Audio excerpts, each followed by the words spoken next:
12 महीने शिवरात्रि आती है, जिसको 12 मासिक शिवरात्रि कहते हैं। हम कई लोगों से कहते हैं अगर जिंदगी में ज्यादा नियम नहीं ले सकते तो एक नियम ले लो, और उसका फल क्या होता है ये मात्र 3 महीने की शिवरात्रि कर कर देखते हैं। केवल 3 महीने की शिवरात्रि, ज्यादा कुछ नहीं कर सकते। हर महीने शिवरात्रि आती है। प्रत्येक शिवरात्रि के दिन 3 जगह पर दिया लगाना प्रारंभ कर दो। पहला, बेलपत्री के वृक्ष के नीचे। दूसरा, शंकर भगवान के मंदिर पर। तीसरा, आंवले के वृक्ष के नीचे। केवल ये 3 जगह पर दिया लगाना चालू कर दो। कौन से दिन?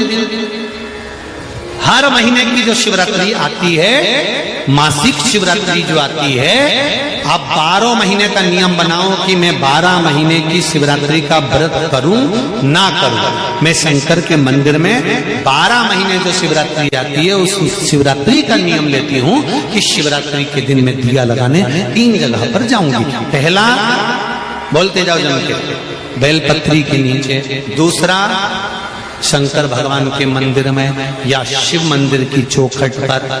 तीसरा, आंवले के वृक्ष के नीचे।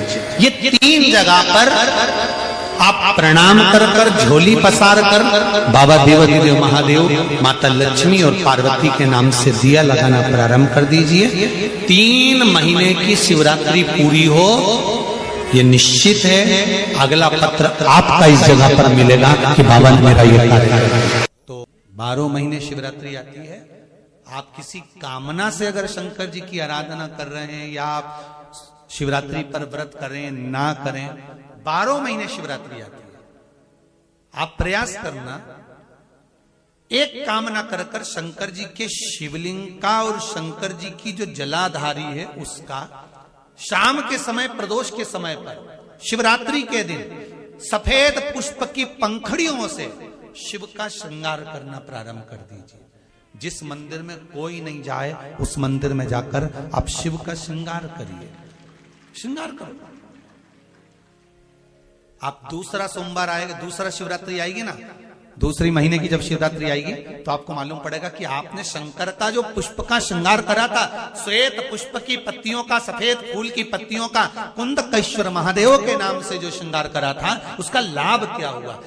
धतूरे का बहुत अच्छा क्रम है महाराज, वो केवल शिवरात्रि के दिन करने का होता है।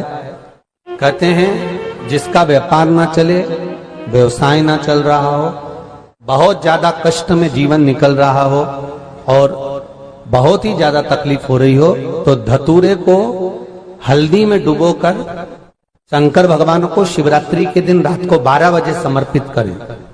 उस धतूरे को वापस उठा लाएं 5-10 मिनट के बाद, श्री शिवाय नमस्तुभ्यम बोलकर लाल कपड़े में उसको बांधकर व्यापार वाली जगह में कहीं पर भी उसको बांध दिया जाए। व्यापार पीछे नहीं हटता, व्यापार अग्रण्य भाव में बढ़ता चले जाता है। महाराज, उस धतूरे को केवल परंतु शिवरात्रि के दिन रात को 12 बजे ही किया जाए,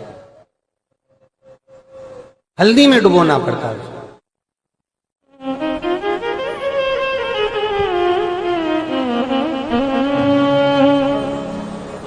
यही प्रमाण एक क्रम में और है महाराज जी। लिंग पुराण कहती है, मान लो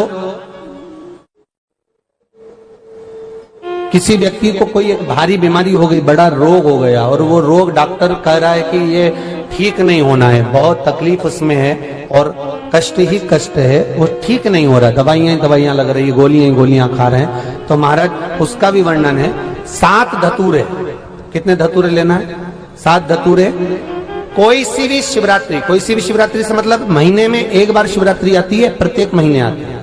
किसी भी शिवरात्रि के दिन 7 धतूरे लेकर, एक धतूरे में मूली, लच्छा, नाड़ा लपेटकर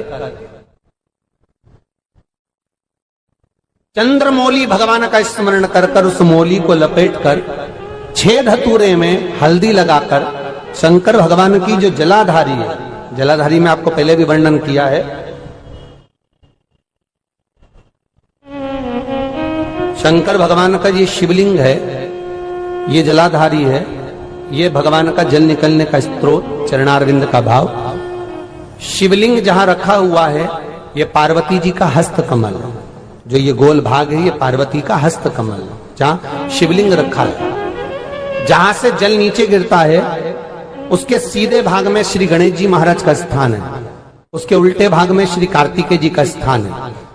जलाधारी के सामने एक मोटी सी लाइन होती है, कहीं सांप बना होता है, कहीं स्थान बना होता है। जो मोटी सी लाइन है ये शंकर भगवान की सबसे छोटी लड़की अशोक सुंदरी का स्थान है। जलाधारी के ऊपर जो 3 टेकी लगी है ये भृगु ऋषि का, भृंगी गण का स्थान है।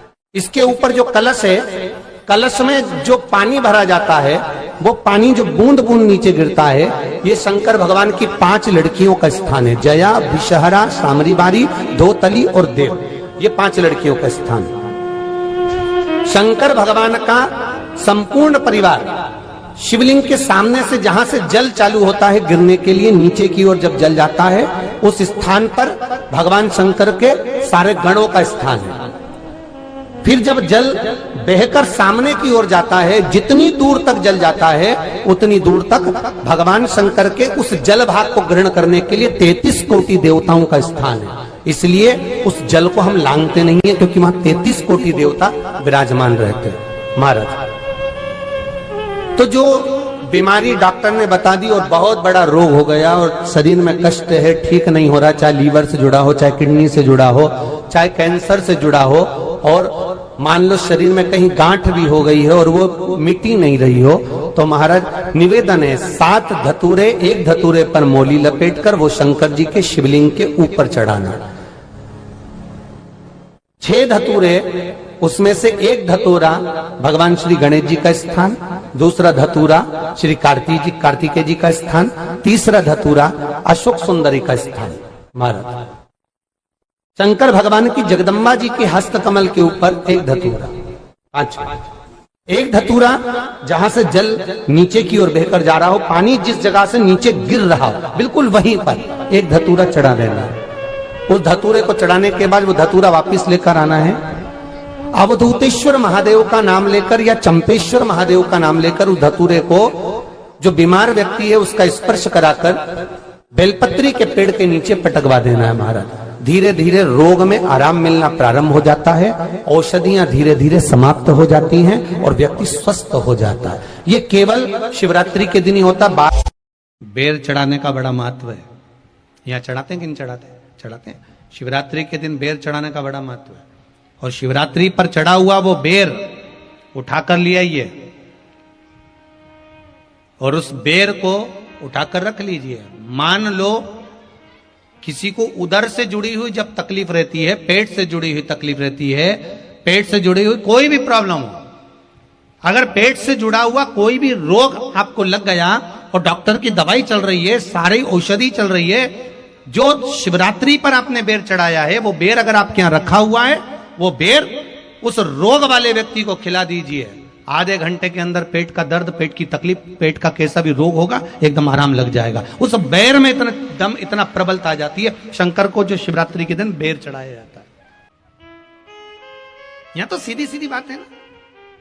कहा पोलियो की दवाई, जन्म लिए बच्चे से लेकर 5 वर्ष तक के बच्चे को पोलियो की दवाई पिलाई जाएगी। पोलियो की दवाई पियो तो हाथ पैर से विकलांग नहीं होगे। बोलो, बोलते कि नहीं बोलते? पियो विकलांग नहीं होगे।